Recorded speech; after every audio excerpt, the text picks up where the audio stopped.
Welcome back to Healing Together, a YouTube channel dedicated to the God stories that go on around us every day, the testimonies of how God works in our lives and the lives of others, and many times it affects generations right on down the line. So, welcome back, and we are going to rejoin Kevin and Jody as they tell us the story of their lives and how they were affected and how they affected many lives of children that were really cast-offs by society. Come along and hear. We heard in the last one, if you've not heard the last episode, we heard in that last one right at the end that the four of them, Kevin, Jody, Alex, and Stephen, had all of a sudden went from 4 to 6 overnight.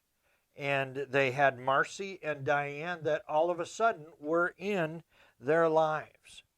And so come along and hear. And I want you to grasp, I want you to know and hear and learn the salvation that they brought. As I listened and I did the editing on this episode, I really comprehended the salvation that they brought. You say, Tim, that's too strong a word, but what I want you to hear is the salvation was physical. These kids were left by their parents who were drug into nasty, nasty habits with nasty, nasty people. They were they were left. We're going to hear in the next episode, not this one, where a mother moved a child into the back shed so she could put her clothes into the child's bedroom so that she could live with some guy. And it just is, it is sad. And you're going to hear some of the sad parts, but they bring physical healing. They bring social healing. They bring manners. They bring the ability for the children to be able to cope in society. They also bring a spiritual salvation, even past the point of accepting Christ as their personal Savior, but also the spiritual bondage that they're in because of what they were born into and what they had around them for those formative few weeks that they were there. For Marcy, remember, she came when she was 7. So hear that in this, and also the deep hurt that are in these children. I want you to grasp that because I think God may break your heart for helping out. I don't know that you can adopt necessarily. I know many of my friends are retirement age, but you know what? You can help. You can pray for. You can lift these children up before the Lord. So hear that. Hear the deep hurt that's in the kids. Also, listen for the learning curve that's going on with Kevin and Jody.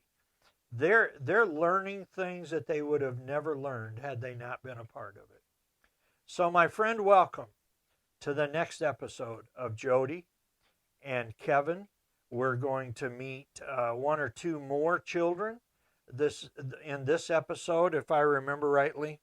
So come along and hear that. I'm going to make a special announcement at the end, so make sure you hang out till the end. If you would, while we're making the transition into the video, please reach up there and hit that subscribe button. If you're not subscribed to our channel, also hit the like button and the notifications bell. That helps us to move up. We have one video that's an older video that has 1,900 views. And it's actually starting to come up. I have a different YouTube login for my television. It's actually coming up in some of the other videos. So yeah, that really makes a major difference when you simply hit that like button. So thank you so much for being here. Let's join Kevin and Jody and their family. Diane was familiar with our family, but Marcy was not. And so what really happened at that point was that Marcy is coming from a very, what would be the word I would use? from a little town, a little village in the outskirts of the cities of Bolivia, little tiny town, where she was sleeping in doorways and stealing food and whatever to try and make, wherever she could get a meal. And so she's coming from that environment. And when she first arrived here, I remember we arrived in Miami, and we got there about 6 hours before our flight to Portland. And so we were wandering around on the concourse there at the airport at Miami, and she was watching people come up and down these escalators. She had never seen an escalator before. And she would point, we couldn't speak each other's language, she would point at it, and so we walked over there, and she just wouldn't even try to get on it. She was too afraid. But then after a few minutes of watching other people come by and get on it and just go on up, she was willing to take the chance, and so she did. And so we spent the next 6 hours until flight time going up and down escalators. So it was that kind of a thing that happened when she came into this country. She had no previous experience with our lifestyles here, our how we as a nation and a people lived, because her background was so. But there was another side of it, and I'm going to let Jody kind of talk about that, because we kind of hit a wall with her very early on when she came. The one thing that really, as Kevin is retelling about her coming from Bolivia and the fascination with the escalators, she was just like that. Anything, she's very curious, okay? And the thing is that she had been a wild child, literally. Her mother was a maid, from what I understand, and her mother just kind of let her run, and part of her diet was just corn, maize, and Coca-Cola. And that's what she knew to say when she came to our home. She wanted Coca-Cola.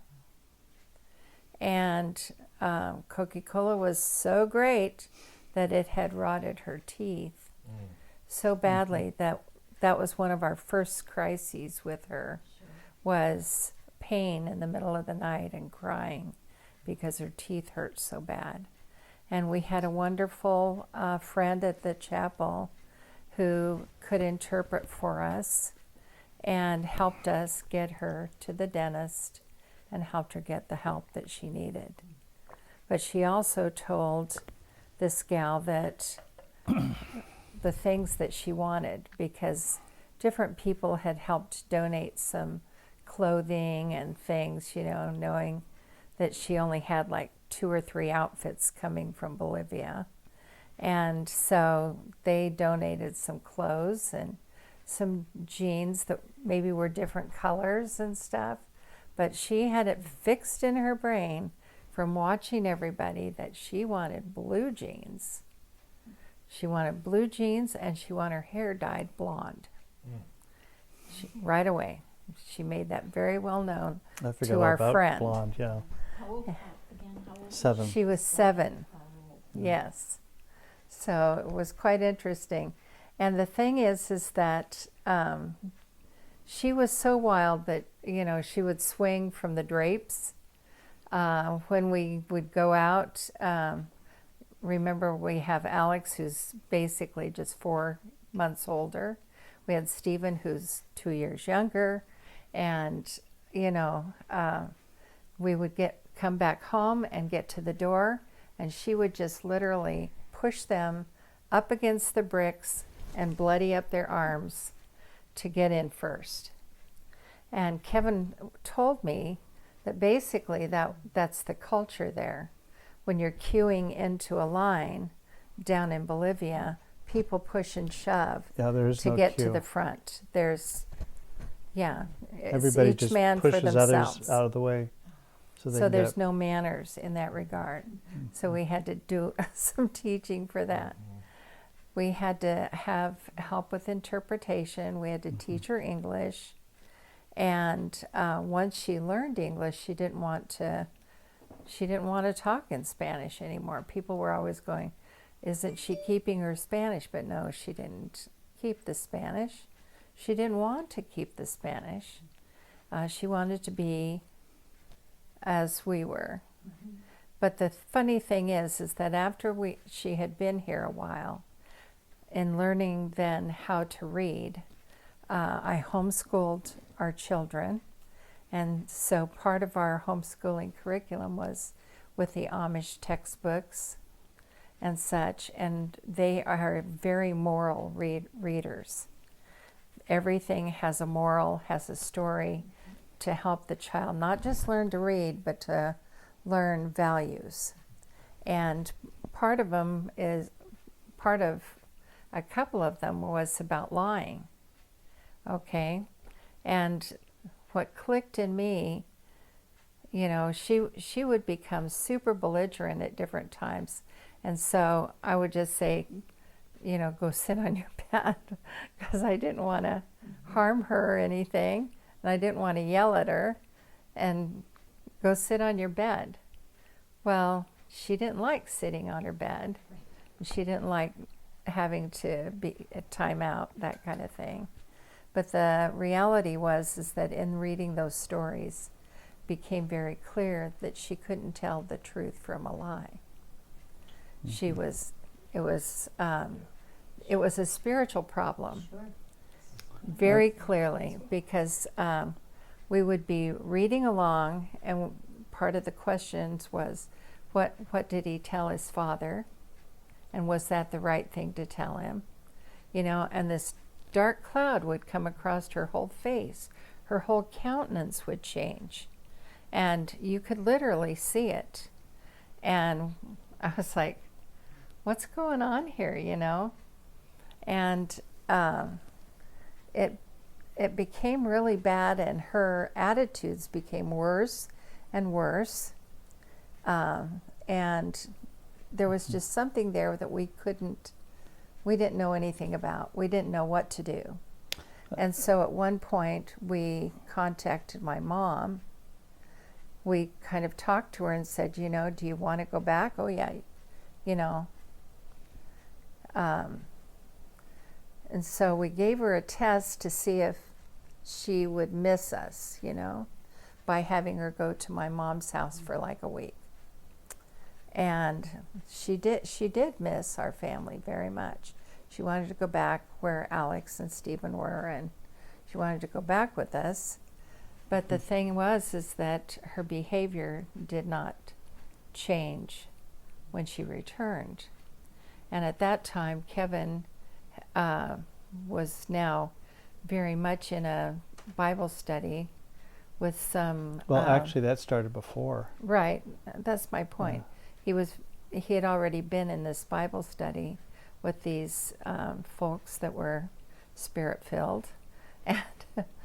And so I think they were discussing it, and when she came back, we asked them to come and help us, Well, and I think that was a real critical time in our lives, because it taught us a lesson. God really used that situation to teach us. How old were you two at that point?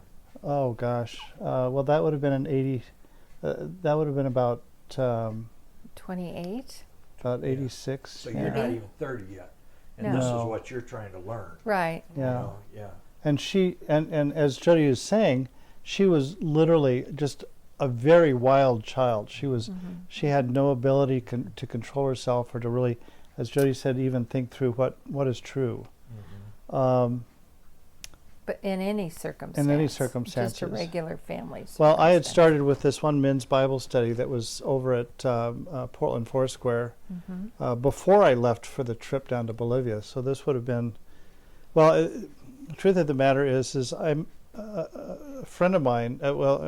He and I met. He was an art director at Jansen, And I had gone in and met with the art directors at Jansen and shown them my work, and they were real impressed, and they wanted to hire me. And one of the art directors, by the name of Al Mendenhall, he and I really kind of we just really hit it off.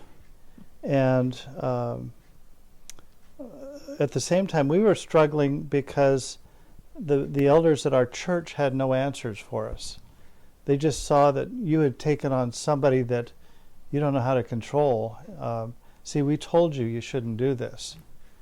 And Al, I'd been attending this Bible study for probably a year, maybe not quite a year, up to the time of leaving for Bolivia. And we would talk about the situation often in the course of the study and pray about it. And then I had met Al and Sherry. I think we both had met Al and Sherry by that time. I think you had met Sherry by that time. Mm-hmm. And we were getting together and doing things. And one day, Al and Sherry just volunteered to come over to our house and pray for her. And God really used that time to help us understand that there are some significant spiritual issues that we have to deal with in others' lives. People who have no ability to discern what's right and wrong, people who have no ability to do the right thing.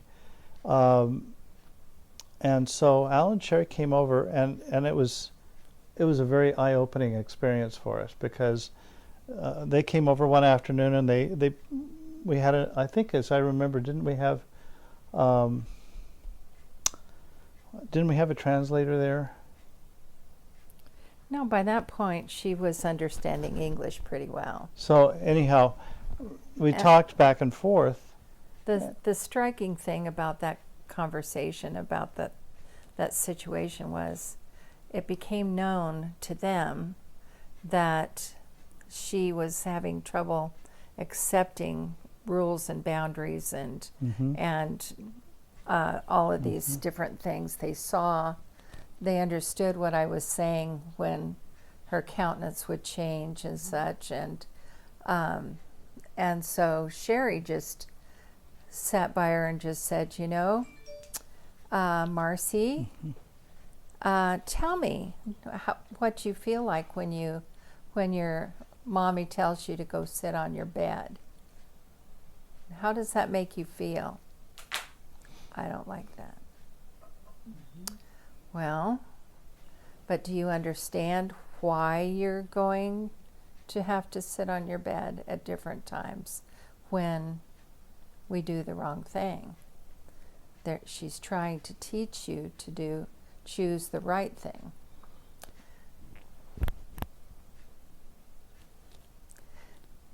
No response. And then Sherry goes, so what are you doing when you're sitting there?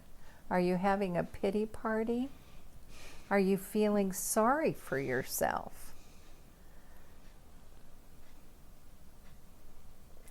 And it was like, yes.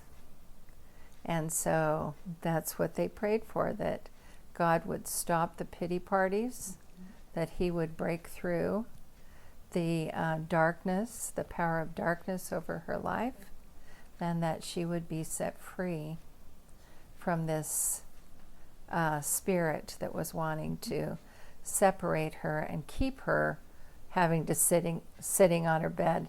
Help her to learn, Lord. Help her to agree to her boundaries and be happy and thankful. Absolutely. And the next day it was like we had a different kid. Well, but Really? we had prayed. Really? Al and Sherry actually prayed and anointed her too. Yes. Awesome. And yes. That's my point. so yeah. They prayed about those things. Yeah. Yeah.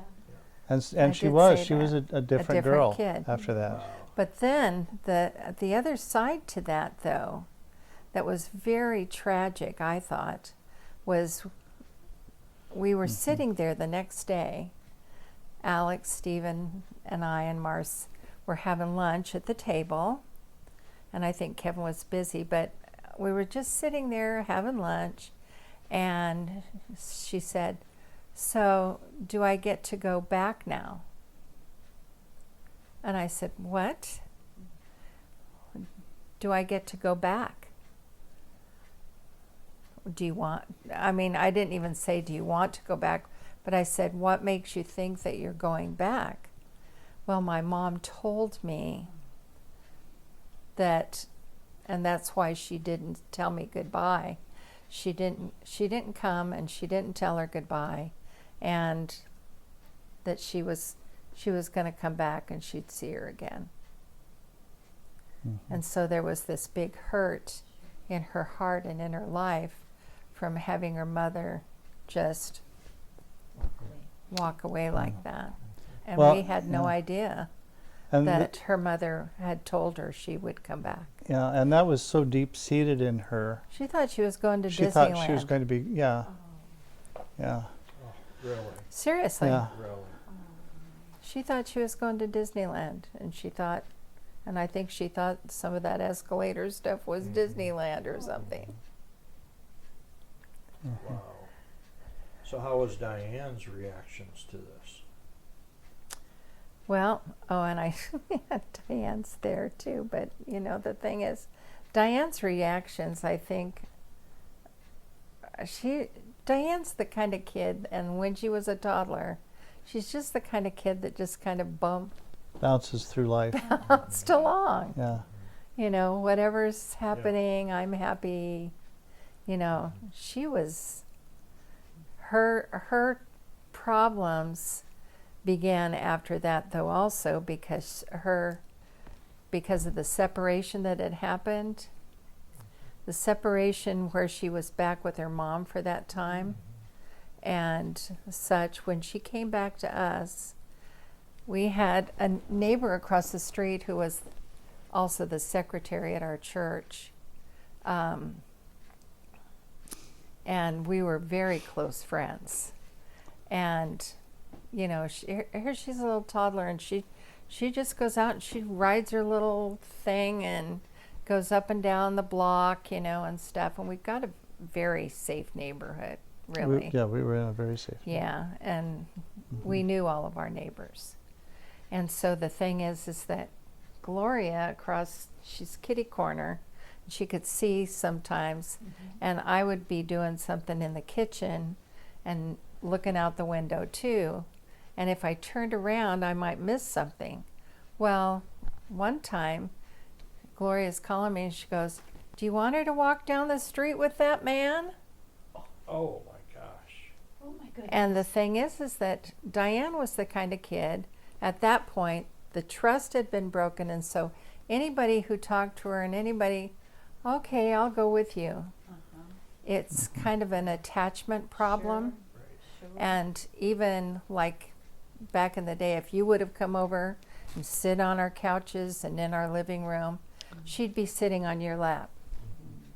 She wouldn't be sitting on our lap, she'd be sitting on your lap, Sure. trying to gain favor Yeah, and go from person to person. Sure.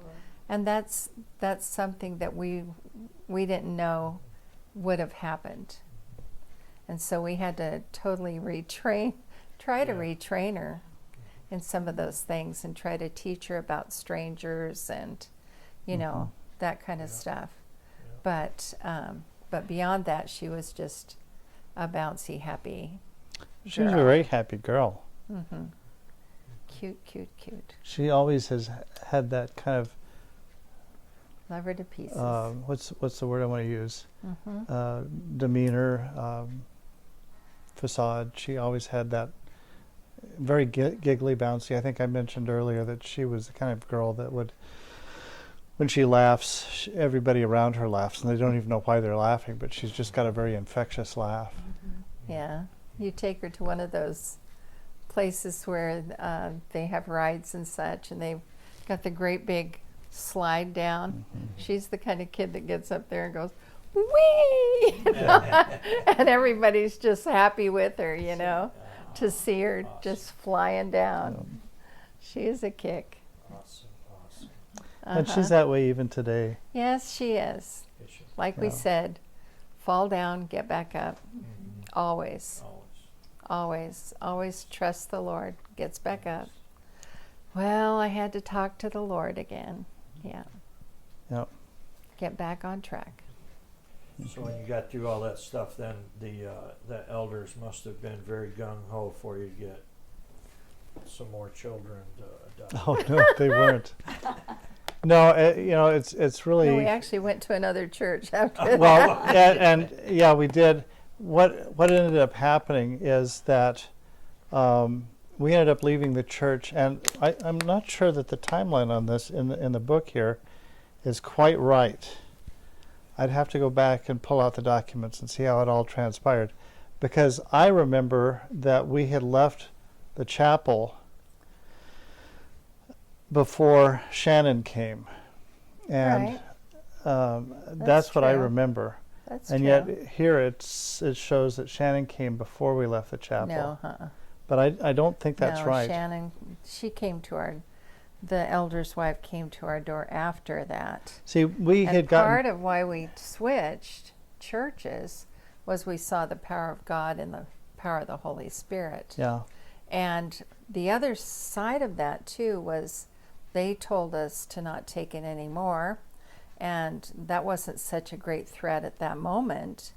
But the other side of that is that they cut us out of every ministry that Yeah. we were doing. We had been very, very They involved. said, we want you to lay low and stop it.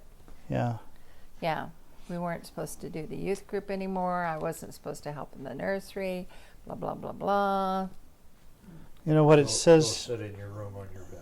Yeah. Yes. Yeah, Yeah. Yes. Uh-huh. There you go. Well, see, I guess so. yeah, we had been trying to work through all of this. Maybe I need to back up just a little bit, because we were going to a home flock, which is a home a home small group. group, Small group. Uh-huh. and had been very involved in that home flock and had really loved doing it. Mm-hmm. And one of the things that we did first Okay, was people. we studied the names of God. Mm-hmm. We spent, like, I don't know, maybe a whole semester, or like a whole period of time just studying the names of God. The names of God, yeah, through Knowledge of the Tozer and Holy. others. Tozer, we studied the names of Jesus. Mm-hmm. And so we came away from that with a very different perspective very quickly, because all of a sudden the Bible was no longer just a book of words that you can read, like Charles Dickens or something like that. It now is taking on a life to us. It's really becoming a living book to us. Mm-hmm. And then right after we finished the names of God, our group leader Mike transitioned the group into reading In His Steps by Charles Sheldon. I talked to that about Friday. Yeah. And I don't know if you've ever read In His Steps, but it's a book about a small community of believers in a small church who come face to face with what it means to really walk as Jesus walked. And so the book kind of chronicles the different people. It's a much deeper story than what I'm going to describe here, but each member of this group is having to all of a sudden stop and examine their lives and say to themselves, what would Jesus do in this situation? And so you're reading stories about maybe a woman who's a very, very talented singer who has been invited to go to Chicago to sing on the stage. And all of a sudden she's faced with this question in her life. You have a railroad engineer who is trying to sort this out in his own life, and what does it mean to walk as Jesus walked. And all of a sudden he comes face to face with major corruption within his company. And so you have all these different stories of all these people who are asking these questions, and what do I do here? How would Jesus walk? And they're having to answer those questions in prayer. This was before the phenomena of what would Jesus do? WWJD. Yeah, yeah. This we were doing this. I think it was the names of God, far which was before the that. biggest influence there. Yeah, because when you know who God is, then it's like, He's got my back. Yeah, You know, Yes. I know him. Yeah. yeah. Yeah. He says he's this. He is. Yeah, it's no longer cerebral. It's not It's now living in us. Yeah. There's something about this whole situation that is very, wow, Very exciting. very exciting. And so I think between the book In His Steps and reading from the Bible about what God says about Himself through His names, it really impacted us, and that is what created a lot of the. I think the best word I can use is adversarial, but it wasn't like an enemy against enemy. Tension. It was just a tension there that we couldn't seem to rectify with the elders. And they're all good men. I don't want to say anything negative about them, except that Yeah. they couldn't see what God was doing, and they weren't interested in what God was doing. They just wanted me to obey. And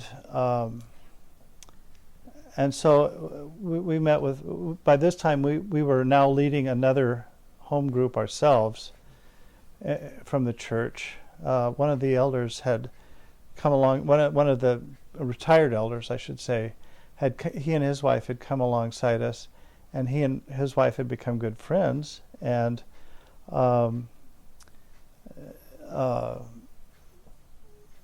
we often were dealing with different issues. In fact, they were very instrumental in helping us sort out what we needed to do with Diane before she had to leave our house, because we were really seriously considering doing some things that wouldn't have been right. Running. Yeah, I knew Yeah. where you were going to go with that. and Sorry, what'd you say? Take off and run. Oh. yeah, Let's just go And- to and, another you know, you could country. look at We'll Scripture. Get out of here. you could look at Scripture and see where there might be precedent for either way. Yes. You know, that's the problem. Right. But Dean had a way of counseling people that to this day I use myself, because it's such a powerful way of getting you to stop and think. He said, he just looked Jody and I straight in the eye, and he just said, well, what would God do?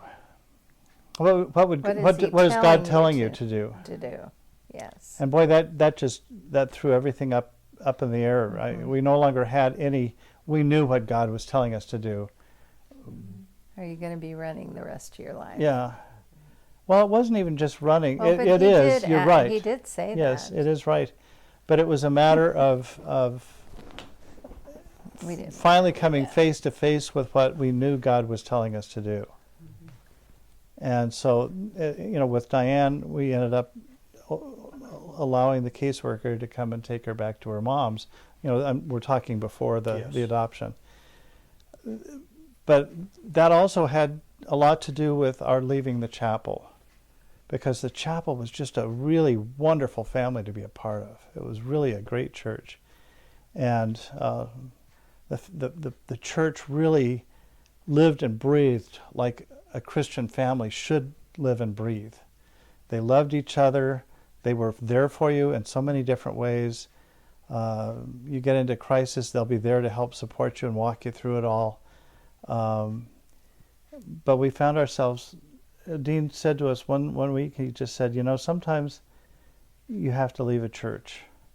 Sometimes you just have to leave a church. He said, if you realize you're not rowing the boat in the same direction, you just have to leave. And so we left, I would say, in a very painful part, I don't because... think it was that painful. It was just... Well, I remember it being painful it was because... hard, and yet the door opened for the Yeah. other place right away, so... Well, that's where we're going to leave it for the day. Please come back and join us again on Friday when we hear a little bit more of this story, and we hear different aspects of the life that Kevin and Jody have lived with their group of children that they have rescued literally from the snare of death. I want to remind you, my special announcement is that I want to remind you to pick up the book Promises Kept by Kevin. He has written that by all the promises that God kept as they would adopt these children. They not only adopted children, but they fostered children.